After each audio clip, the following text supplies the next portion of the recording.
સ્વાગત છે। માળિયા બ્રાન્ચ કેનાલમાં પાણી નહીં પહોંચતા ધારાસભ્ય ઢાંકી પમ્પિંગ સ્ટેશન પહોંચ્યા। મોરબી અને હળવદ તાલુકાના ગ્રામ્ય વિસ્તારના ખેડૂતોને પાણી નહીં મળતા ધારાસભ્ય દ્વારા સરકારમાં રજૂઆત કરાઈ હતી। પાણીની ફરિયાદને લઈને મોરબી તેમજ હળવદના ધારાસભ્ય એશિયાના સૌથી મોટા ઢાંકી પમ્પિંગ સ્ટેશન પહોંચ્યા હતા। ઢાંકી પમ્પિંગ સ્ટેશન દોડી જઈને નર્મદા વિભાગના અધિકારીઓ સાથે જરૂરી ચર્ચાઓ કરવામાં આવી હતી। મોરબી અને માળિયા વચ્ચે જે સ્થળ પર પાણીનો બગાડ થતો હોય તે બંધ કરાવો, કેનાલો પર બિનઅધિકૃત રીતે પાણીનો બગાડ કરનાર માથાભારે તત્વો સામે કાયદેસરના પગલાં ભરો।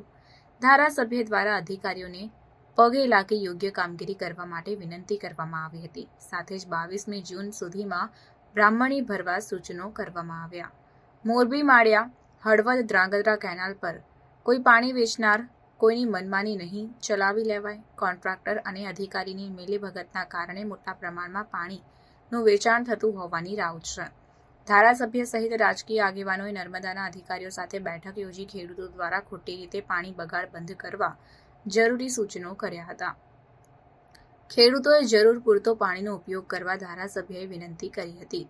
લખતર ખાતે આવેલ એશિયાનું સૌથી મોટું ઢાંકી પમ્પિંગ સ્ટેશન ખાતે મોરબીના ધારાસભ્ય કાંતિભાઈ અમૃતિયા દ્વારા નર્મદા વિભાગના અધિકારીઓ સાથે મોરબી ખાતે પાણી ન પહોંચતું હોય તેને લઈને ઢાંકી પમ્પિંગ સ્ટેશન ખાતે અધિકારીઓ સાથે ચર્ચા કરવામાં આવી હતી અને જરૂરી સૂચનાઓ આપવામાં આવી હતી, જેમાં બ્રહ્માણી ડેમ 22 જુલાઈ સુધી ભરી આપવાની પણ સૂચના આપવામાં આવી। કેનલોમાં ખોટી રીતે બખંડડા તેમજ અન્ય જગ્યાએ તેનું તૂટેલી તેમજ કેનલમાંથી લીકેજ અને ખોટી રીતે પાણીનો બગાડ થતા હોય તેને લઈને કડક કાર્યવાહી તેમજ સૂચનાઓ આપવામાં આવી હતી। મોરબી માળિયા વચ્ચે જે સ્થળ પર પાણીનો બગાડ થતો હોય તે બંધ કરવા પણ કહેવામાં આવ્યું। આ મીટિંગમાં મોરબીના ધારાસભ્ય કાંતિભાઈ અમૃતિયા, ધ્રાંગધ્રાના ધારાસભ્ય પ્રકાશભાઈ વરમોરા, મોરબી જિલ્લા પંચાયતના પ્રમુખ તેમજ નર્મદા વિભાગના ઉચ્ચ અધિકારીઓ અને લખતર મામલતદાર NJ નાકિયા અને લખતર PSI AA ડાભી અધિકારીઓ ખેડૂતો મોટી સંખ્યામાં હાજર રહ્યા હતા। કોઈ અન્ય ઘટના ન ઘટે તે માટે પોલીસનો ચુસ્ત બંદોબસ્ત ગોઠવવામાં આવ્યો હતો અને કાંતિ અમૃતિયા દ્વારા માળિયા બ્રાન્ચ કેનાલ પર જઈ તેમજ ધ્રાંગધ્રા બ્રાન્ચ કેનાલ પર જઈને નિરીક્ષણ કરાયું હતું। પમ્પિંગ સ્ટેશનમાં જઈને તમામ મશીનરી અને તેના વહીવટ અને આયોજન નર્મદાનું પમ્પિંગ સ્ટેશનનું નિરીક્ષણ કરવામાં આવ્યું, જેમાં માથાભારે ગામ આવતા હોય અને આગળ પાણી જવા દેતા ન હોય તેની ઉપર કાર્યવાહી કરવા માટે પણ કાંતિભાઈ અમૃતિયા મોરબીના ધારાસભ્ય દ્વારા કહેવામાં આવ્યું। પાણી ન છોડવા માટે ઉચ્ચ અધિકારીનું દબાણ હોય તે દબાણના કારણે નીચલા અધિકારીઓને તકલીફ પડતી હોય તે તકલીફો દૂર કરવા પણ કાંતિ અમૃતિયા દ્વારા જણાવવામાં આવ્યું। આ સમયે નર્મદાના તમામ પેટા કેનાલના જુનિયર એન્જિનિયર તેમજ અધિકારીઓ બેઠકમાં હાજર રહ્યા હતા। જી પ્રકાશભાઈ, શું કહેશો? પાણી નહીં મળવાની ફરિયાદો ઉઠી હતી, આજે લખતરના ઢાંકી પમ્પિંગ સ્ટેશનની મુલાકાત લીધી છે, શું સૂચનાઓ આપી છે અધિકારીઓને?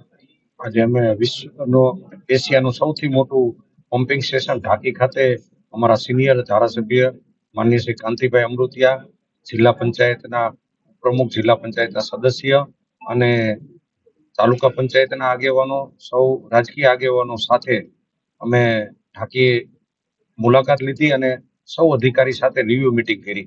માનનીય મુખ્યમંત્રીશ્રીએ 10,000 ક્યુસેક પાણી આપવાની સૂચના કરી હતી। 10,000 ક્યુસેક આગળ પાણી પહોંચાડવા માટે 6300 ક્યુસેક પાણી ઢાંકીમાં ઓલરેડી પડેલું છે। એટલે આગળની બધી ત્રણેય કેનાલો અમારા વિસ્તારમાંથી નીકળતી માળિયા, ધ્રાંગધ્રા અને મોરબી કેનાલ, આ કેનાલમાં છેવાડાના ખેડૂત સુધી પાણી પહોંચે એના માટે માળિયા કેનાલ અમે 3 મહિના સુધી બંધ રાખીને સાફ કરવાનું કીધું હતું, તો 70 થી 134 થયું, પણ આચારસંહિતાના હિસાબે 0 થી 70 ના ટેન્ડર રદ થયા હતા, એટલે આગળની કેનાલ સાફ ન થઈ। એ સાયફન સાફ નહીં થવાના હિસાબે કેનાલની જે ફૂલ સ્પીડ થવી જોઈએ એટલી ન થતી। આજે અમે મીટિંગ કરી અને આ કેનાલને ભયજનક સપાટી એટલે કે જે વધુમાં વધુ કેપેસિટી સુધી ચલાવી અને આગળ માળિયા સુધી પાણી પહોંચે એ પ્રકારનું આયોજન કર્યું અને જે પાણીનો બગાડ થતો હતો એ બગાડ રોકવાની સૂચના કરી છે।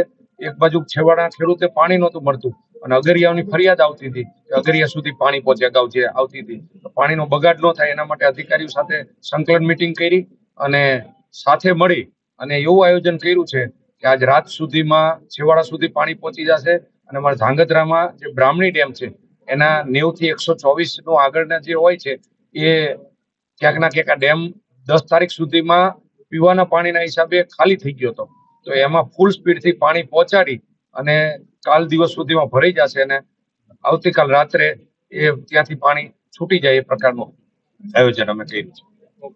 ટોટાલિટીમાં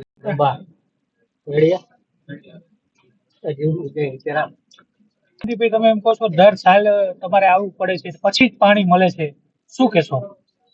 આજે ઢાંકી આવી અને હું અમારા પ્રકાશભાઈ જિલ્લા પંચાયતના સભ્ય તાલુકાના આગેવાનો સાથે મળી અને આ દેશના મુખ્યમંત્રી હતા ત્યારે આ પમ્પિંગ એશિયાનું મોટું પમ્પિંગ છે.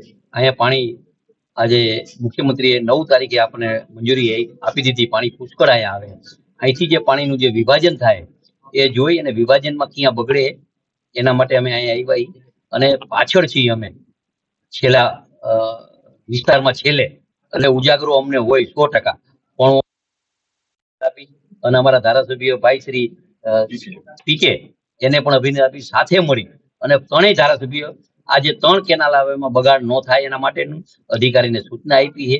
અને આ બગાડ કરવાથી મીઠાવાળાને પણ નુકસાન થાય છે, આગળ જમીનવાળાને પણ નુકસાન થાય છે અને સારી રીતે પાણી પહોંચી જશે એ પણ અમને ખાતરી છે. પણ એટલી તો જવાબદારી હોય જ છે ધારાસભ્ય તરીકે કે ટાઈમે ખેડૂતને પીવાનું પાણી ન મળતું હોય તો અમારે આવવું પડે, એ અમારો ધર્મ છે. અને આ રાજ્યના મુખ્યમંત્રી પોઝિટિવ રહી અને પાણીની મંજૂરી આપ્યા પછી સરકારે પાણી છૂટ આપી હોય પાણીની અને પાણી વહીવટીના હિસાબે અધિકારીના હિસાબે જો ન પહોંચતું હોય તો એના માટે ધ્યાન રાખવા પણ અમારી જવાબદારી છે, અમારે આવવું પડે. ખાસ કરીને જવાબદાર અધિકારીઓ છે જે જણાશે એની સામે કેવા કાર્યવાહીના પગલાં લેશે? એ હવે અમે રિપોર્ટ કરશી જ્યાં જ્યાં હોય છે બગડેલી છે કેનાલ ઉપર અને એના ઉપર અધિકારી પગલાં લેશે. પાણી વેચવામાં આવતું હોવાનું પણ આપના દ્વારા કહેવામાં આવ્યું છે. એના માટે શું આયોજન કર્યું, કેવા પગલાં લેવા? અત્યારે અમુક જે એવા ગામ છે એમાં માનો કે અમુક માણસોએ અંદર પાઇપ નાખી દીધા હોય, 8 પાઇપ નાખ્યા હોય, પછી એ પાઇપ નાખ્યા પછી પાણી એ ઘણીવાર એનો વેપાર કરતા હોય, દરિયામાં જતું હોય. એવું પણ અમારા ધ્યાનમાં આવ્યું હતું. ગઈ લગભગ 15 દિવસ પહેલા અમે હું પ્રકાશભાઈ આવ્યા ત્યારે જે 4 પાઇપ નાખ્યા હોય 12 ઇંચના એવા નાખ્યા હોય એને પણ અમે કઈ રીતે બંધ થાય અને બગાડ ન થાય એના પણ અમે પ્રયત્ન કરશું. કેટલા દિવસોમાં પાણી મળી રહેશે? પાણી 2 દિવસમાં માળિયા કેનાલમાં લગભગ કાલ મળી જશે. બ્રાહ્મણી વાળું 22 તારીખે છોડથી એટલે એ 2-3 દિવસમાં મળી જશે. આ ક્યાંક ને ક્યાંક કેનાલો સફાઈ નથી થઈ, એના માટે જવાબદાર કોણ? એ બધું હવે નવેસરથી કેનાલ સફાઈ કરવાનું કરશી. કેનાલ સફાઈ થાય તે ધ્યાન રાખશી. સાયફન સાફ થાય, ગેટ હમા થાય. એ 100% ભવિષ્યમાં કેનાલ ઉપર ન આવવું પડે અને ડાયરેક્ટ છેલ્લે પછવાડાના ખેડૂતને મળે ને પીવાનું મળે એના અમારા પ્રયત્ન. નર્મદામાં ક્યાંક ને ક્યાંક અણઘટ વહીવટ ચાલતો હોય તેવું લાગી રહ્યું છે. વહીવટમાં તો હવે અત્યારે પાણી છોડી નથી મળતું, તે થોડીક બેદરકારી તો કહેવાય.